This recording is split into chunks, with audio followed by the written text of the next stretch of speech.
Quand ma sœur a emménagé ou pour avoir du soutien, ma mère m'a mise à la porte alors je lui ai laissé toute l'hypothèque. Quand ma sœur a emménagé ou pour avoir du soutien, ma mère m'a dit que l'appartement était devenu trop petit pour nous trois.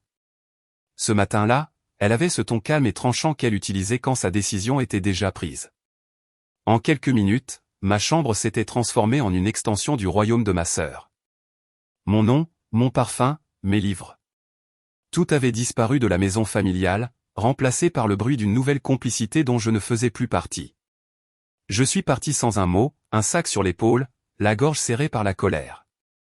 Pendant des années, j'avais aidé ma mère à payer l'hypothèque, à réparer le toit, à garder la maison en vie pendant que ma sœur vivait ailleurs, libre de toute responsabilité.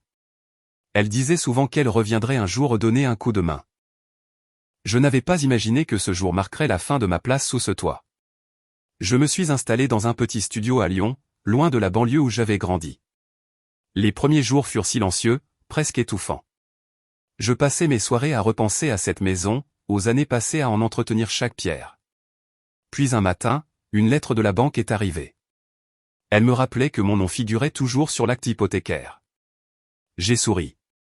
C'était le dernier lien qui me rattachait à cette vie. Je suis allé à la banque. J'ai signé les papiers, transféré tout le reste à ma mère. Je lui ai laissé la totalité de l'hypothèque, les dettes, les réparations, les impôts.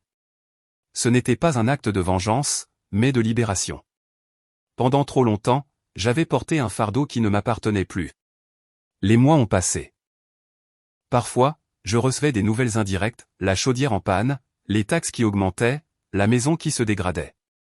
Ma sœur et ma mère tentaient de garder la façade, mais je savais qu'elles commençaient à comprendre le poids réel de ce que j'avais laissé derrière moi. Un soir d'automne, je suis repassé par mon ancien quartier.